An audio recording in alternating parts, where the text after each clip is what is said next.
Buen día, nuestro equipo se conforma por Palacio Zaragoza Elia, Rodríguez Sánchez Melanie Krishna y Rodríguez Tenorio Jorge Luis, y el día de hoy vamos a hablarles acerca de la estereoquímica. Estereoquímica. Es la parte de la química que toma como base el estudio de la disposición espacial de los átomos que componen las moléculas y el cómo afecta esto a las propiedades y reactividad de dichas moléculas. También se puede definir como el estudio de los isómeros, compuestos químicos con la misma fórmula molecular pero de diferentes fórmulas estructurales. La estereoquímica proporciona conocimientos importantes para la química en general, ya sea inorgánica, orgánica, biológica, físico-química o química de los polímeros. Ahora hablaré sobre la estructura del carbono. El carbono presenta propiedades químicas especiales que le permiten que sus átomos puedan unirse entre sí mismos formando infinidad de estructuras químicas cuyo arreglo geométrico puede ser lineal, ramificado o cíclico. Los átomos de carbono se unen entre sí a través de enlaces covalentes sencillos, dobles o triples. También se puede unir con átomos de hidrógeno a través de enlaces covalentes sencillos. Con el oxígeno, el carbono se une mediante un enlace covalente simple o doble, y con el nitrógeno puede formar incluso un enlace covalente triple. El carbono en el cuerpo humano representa el 18% de nuestra composición. La importancia de conocer la estructura del carbono y su habilidad de unirse consigo mismo y con otros bioelementos, hidrógeno, oxígeno, nitrógeno, azufre, fósforo, mediante enlaces químicos fuertes, es que estos se combinan dando origen a una enorme variedad y cantidad de compuestos químicos con diferentes propiedades, tales como las proteínas, los ácidos nucleicos, los carbohidratos, los lípidos y las vitaminas. La estructura del carbono es tetraédrica, es decir, que en su capa electrónica más externa tiene 4 electrones de valencia que puede compartir, por lo que tiene la capacidad de formar 4 enlaces covalentes con otros átomos de carbono o con otros átomos de otros elementos. El esquema muestra el modelo atómico de Bohr en el que se visualizan los electrones de valencia que tiene el átomo de carbono. Como se puede apreciar, cada átomo de carbono aporta un electrón para que se forme un fuerte enlace covalente simple o sencillo que resulta difícil de romper. Esto confiere gran estabilidad a la cadena de átomos de carbono frente a las reacciones químicas. Las uniones carbono-carbono y carbono-hidrógeno de las moléculas orgánicas son esencialmente no polares. Estos factores estructurales le confieren muchas de sus propiedades a los compuestos orgánicos que forma. Por ejemplo, las moléculas relativamente no polares no se atraen con fuerza, lo cual afecta las temperaturas, puntos de fusión y ebullición que suelen ser menores de 400 grados Celsius. Otra propiedad es la baja solubilidad de los compuestos orgánicos en agua. Un ejemplo, en la molécula de etino o acetileno, los dos átomos de carbono forman un triple enlace porque se comparten 3 pares de electrones.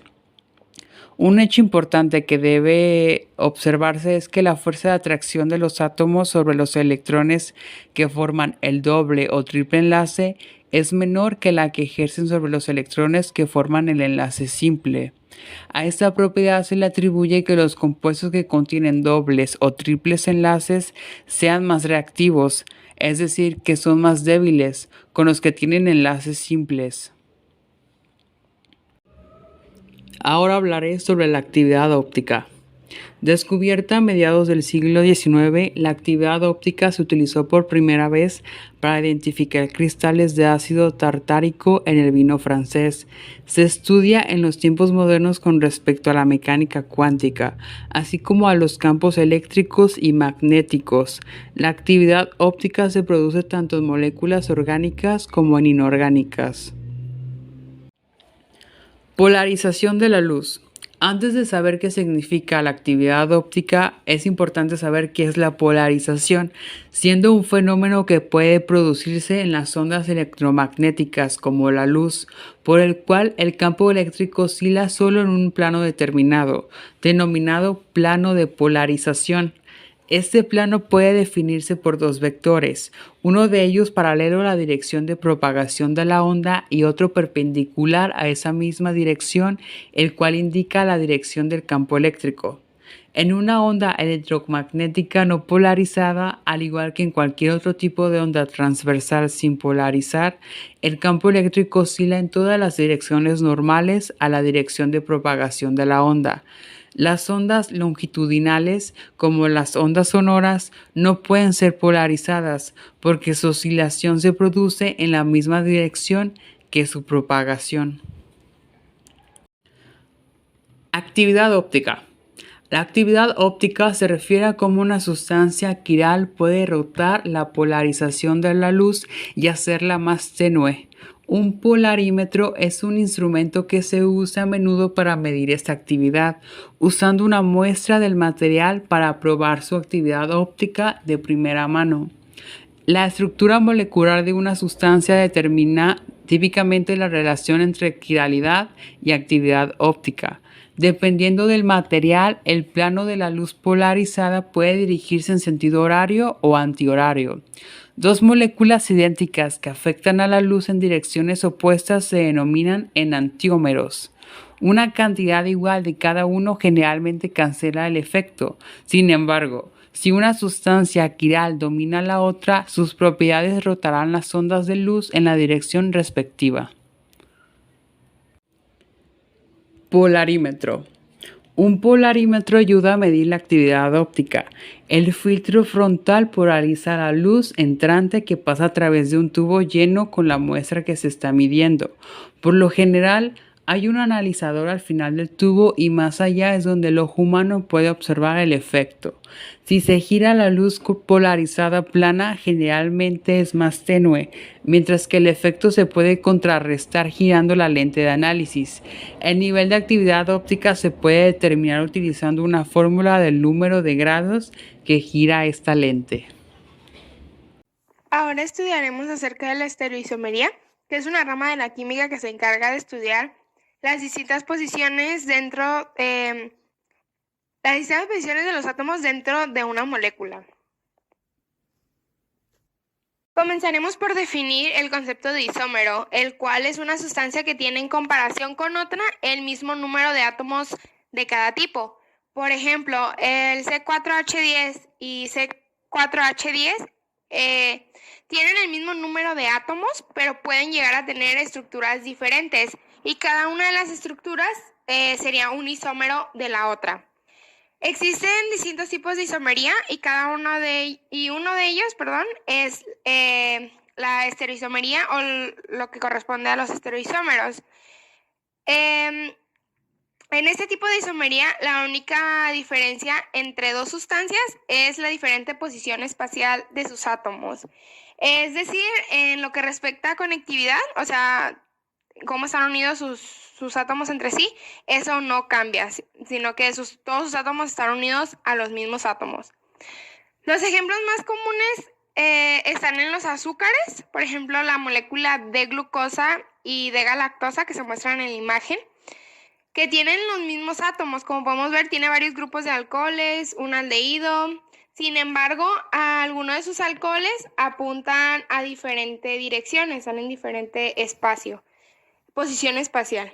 En este tipo de isomería existen dos subgrupos principales, que son los enantiómeros y los diastereoisómeros. Los enantiómeros son un par de moléculas que son imagen especular la una con la otra y no son superponibles entre ellas. A continuación podemos ver un claro ejemplo de esto, que básicamente consiste en una molécula cuya imagen especular, es decir, su reflejo, es imposible colocarlo encima del otro de modo que coincidan, ya que siempre existirá un átomo que será diferente, que estará en diferente posición. Algo muy importante de recalcar aquí es que sus propiedades químicas, o la mayoría de ellas, son muy similares. Pero pero lo que sí nos permite diferenciar un enantiómero, el uno del otro, es lo que respecta a su actividad óptica. Según la posición relativa de los átomos, una de las moléculas deberá torcer el plano de la luz polarizada hacia un sentido y la otra hacia el otro sentido. Por otro lado, tenemos los diastereoisómeros, quienes son cualquier estereoisómero que no sea un enantiómero. Para que dos moléculas sean diastereoisómeras, es necesario que al menos tengan dos centros quirales. En uno de los centros los sustituyentes están dispuestos igual en ambas moléculas y en el otro deben cambiar. Por ejemplo, tenemos el 1,2-difluoretano, que tiene dos isómeros, uno con los dos fluors hacia el mismo lado y con los dos fluors del lado opuesto, que sería el cis y el trans. Podemos observar como si escogemos cualquiera de las dos moléculas y le generamos su imagen en espejo, nos podemos dar cuenta que sí se pueden superponer. Esto nos permite cumplir lo dicho en las definiciones anteriores.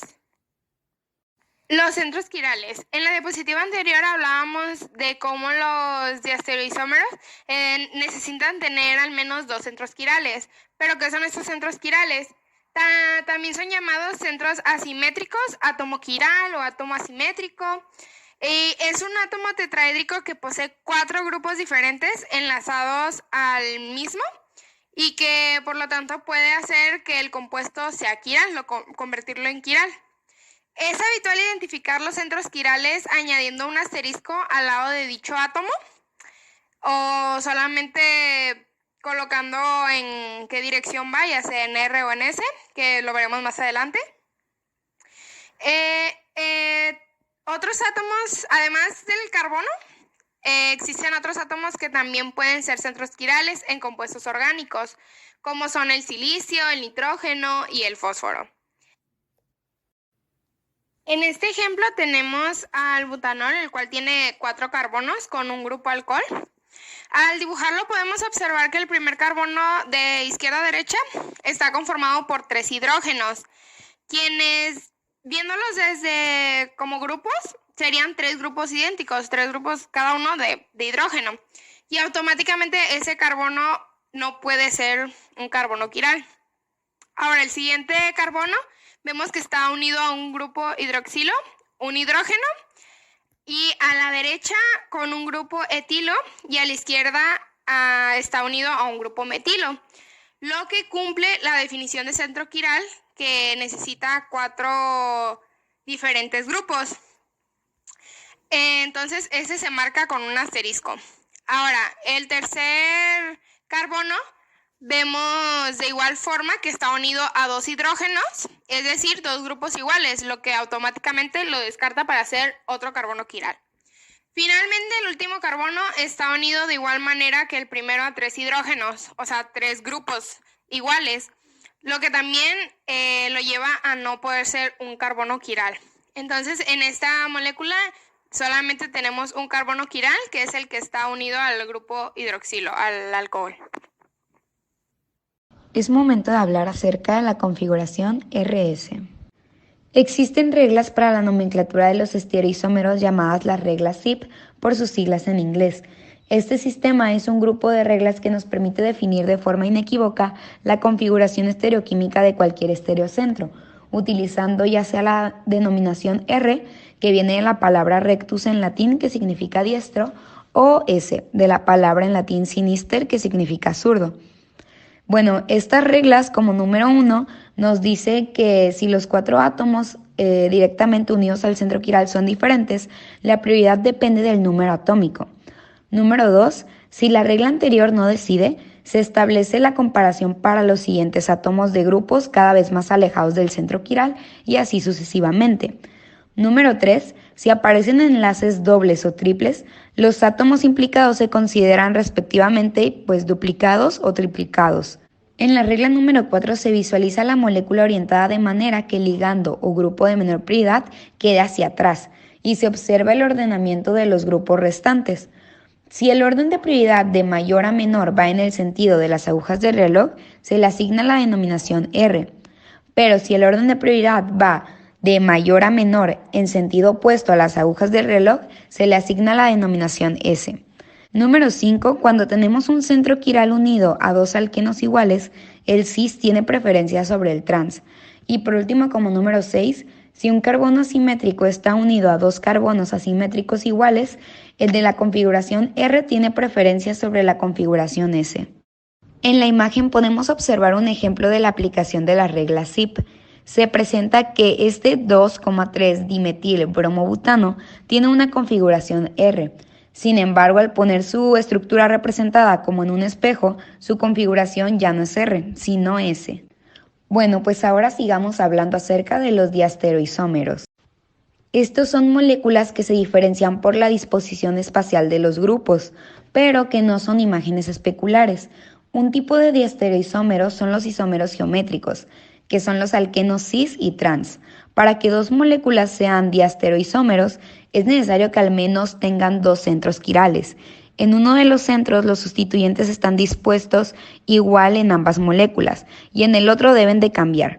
Como podemos observar en el ejemplo de la presentación, contiene el centro que se mantiene igual en ambas moléculas y el centro que cambia, que es donde se encuentra el cloro e hidrógeno, que pues están cambiados de posición. Bueno, y por último hablemos acerca de las mezclas racémicas y compuestos meso. Una mezcla racémica es una mezcla 50-50 de dos enantiómeros, 50% configuración R y 50% configuración S. No importa cuántas moléculas hay en una mezcla, es racémica si hay el mismo número de los dos enantiómeros. Uno de los enantiómeros de la mezcla gira el plano de polarización de la luz el mismo ángulo pero en sentido contrario que el otro enantiómero. De esto se deduce que la mezcla en igual proporción de ambos enantiómeros no muestra rotación óptica y pues es por lo tanto ópticamente inactiva. Y por último están los compuestos meso. Se les denomina compuestos meso a aquellos que contienen carbonos asimétricos. Son aquirales, esto quiere decir que existe un plano de simetría. Una forma meso es un compuesto que contiene dos o más estereocentros y es superponible con su imagen especular. Aunque las formas meso presentan carbonos asimétricos, el plano de simetría elimina su quiralidad y por lo tanto pues su capacidad para rotar la luz polarizada. Los compuestos meso contienen un plano de simetría que divide la molécula en dos, de tal forma que una mitad es la imagen especular de la otra, como podemos observar en el ejemplo.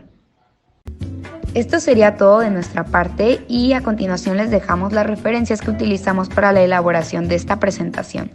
Muchas gracias por su atención.